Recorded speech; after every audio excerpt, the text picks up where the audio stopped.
we're almost trying to control our own destiny instead of everything coming to you. You're looking to find your own path, and you're actually controlling it. I think that's the direction we're going in, and that's a good direction.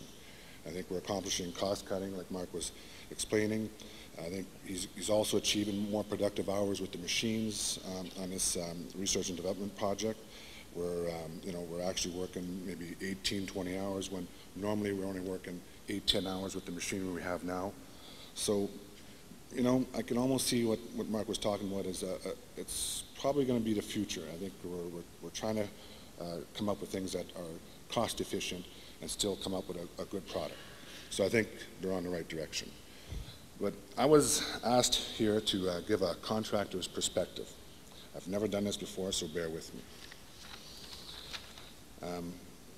I want to touch up on where we were, say 3 to 5 years ago, where we are now, and where we may be in the future. Right now I call this like a survival mode today there, but I'll touch up on that after. I think everybody's in that mode. Where we were 3 to 5 years ago, I think it was business as usual. Things just happened. We had the ups and downs. We knew that they would come and go. But nowadays it's like the ups aren't coming as quick, or they're not as consistent. So we have to have a new approach.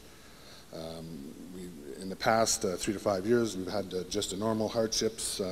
Again, I'm talking under a contractor's perspective, and we had the normal ups and downs.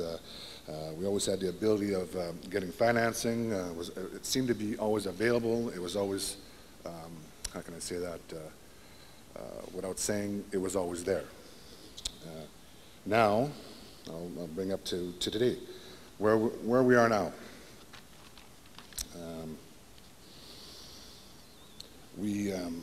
How can I say that? It's a real tough business out there. It's, we've seen in the last, again, the last 3 to 5 years, from having the normal hardships to the last 2 to 3 years, financing almost disappearing. As a contractor, it's hard to stay afloat when your payment plan is all within a 5-year plan. When now, with the reducing of the pulp mill prices, sawmill prices, and your costs are the same, if not higher, it's really tough to make ends meet, and we're struggling. So we're looking for refinancing, and then pretty well the door's closed there. So we had to do some pretty major steps, and in the last year, I think there's been only a select few. I think that people talk to us as a contractor, say for financing, and there's been the BDC that I think they're slowly coming into line. I think they've been very helpful for ourselves as a contractor. But things are hopefully going in the right direction. So where do we go from here?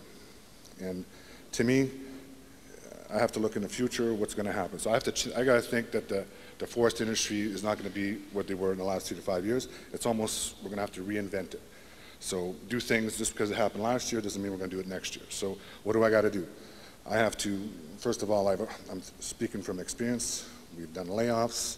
We've done downsizing because of less volume, less demand. Try to sell equipment, do business differently, meaning what happened yesterday, I better not do it tomorrow because I lost my shirt yesterday. Must secure financing, or at least short-term financing, because in the future I don't want to get debt heavy like I did in the past. I mean, because it's new times. Again, maybe I've said this before, but get the debt under control, and that's through financing. So those are the things you can do today to survive. So, but where do you go from here? You got to look at newer things. Like Mark talked about biomass, and this is why we're here. To me, that's humongous. It's more room for production for ourselves. At least we have another pass for wood. It's another source of revenue that we never had before. It gives us more flexibility. When we go in a block, like Mark said, that we're very, it's not just spruce, it's not just poplar, it's a bit of everything. We have hardwood, softwood, you name it. But we have to find a home for that if we want to keep operating. So that's, biomass is one big thing that I see it as a future. With Mark's and Tembeck's chipping in the wood, in the bush, doing all this stuff, I think it's a really good direction that we're going in. So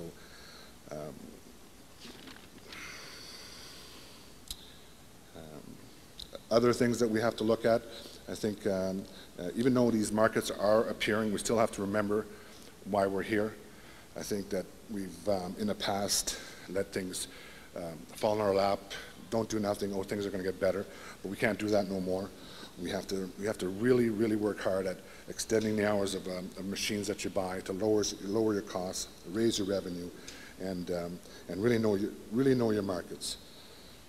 So that's what I see with ourselves, and what I think I need as a company right now. My needs right now, the most important needs is I need markets.